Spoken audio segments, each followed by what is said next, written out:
11 বছর ধরে বেকার, 1 লক্ষ টাকাও যদি কামাই করতাম 11 লক্ষ টাকা কামাই করতাম। কিন্তু আজকে আমাদের কিছু ছয় সম্পদ ছিল, সেগুলো তো খাওয়া হয়েছে, এখন রাস্তায় ভিক্ষা করতে নামতে হচ্ছে। আমাদের নিয়ে কিছু কিছু মানুষ কাজ করতেছে, এনজিও গুলা কি কাজ করতেছে? যা নিজের পয়সা নিজেরাই আমাদের নাম করে তুলে তুলে খাচ্ছে। এটা কি ধরনের কাজ আর কি ধরনের এনজিও?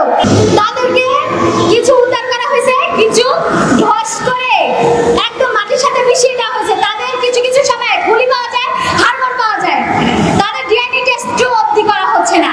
সারা জীবন কামাই করতাম, আমরা আজকে বেকার 11 বছর ধরে, 11 বছর ধরে বেকার, 1 লক্ষ টাকাও যদি কামাই করতাম 11 লক্ষ টাকা কামাই করতাম।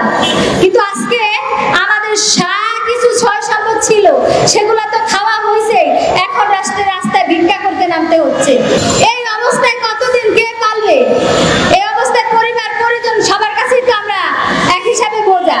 স্বৈরাচার সরকার আমাদের কি অবস্থা করেছে? 11টা বছর এতগুলা মানুষ, সমাজের কি দায়বদ্ধতা নাই যে যারা এই অবস্থায় জীবনযাপন করছে তাদের জন্য আমরা সবাই একদিন যদি লড়ি, তাহলে আজকে আমাদের এই 11 বছর পার হয় না। 11 বছর ধরে আমাদের লাঞ্ছনা, গঞ্জনা, অসহায়তা, আর আমাদের নিয়ে কিছু কিছু মানুষ কাজ করতেছে। এনজিও গুলা কি কাজ করতেছে? যা নিজের পয়সা নিজেরাই আমাদের নাম করে তুলে তুলে খাচ্ছে। এটা কি ধরনের কাজ আর কি ধরনের এনজিও? এটা আপনাদের মাঝে আমি এটা বলতে চাই, ছাত্র সমাজকে। এটা কি কোনো রাষ্ট্রের ন্যায়বদ্ধতা হলো? এটা নীতি হলো? এটা কি কোনো নীতিদার কাজ হলো?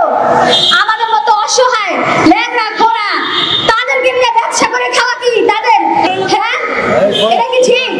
আজকে হাজার হাজার মা বোনের মা ভাই বোন গেছে, তাদেরকে কেউ খবর রাখছে?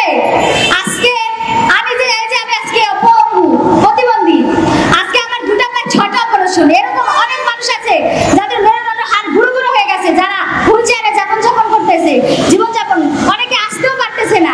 কেউ ক্যান্সারের রোগী, কেউ হাড়ের রোগী, বিভিন্ন ধরনের সমস্যা। কেউ কি এইসব তদন্ত করছে যে তারা কিভাবে বেঁচে আছে? এটা কি এই দেশের সরকার বা রাষ্ট্রের কোনো মানুষের দায়বদ্ধতা নাই?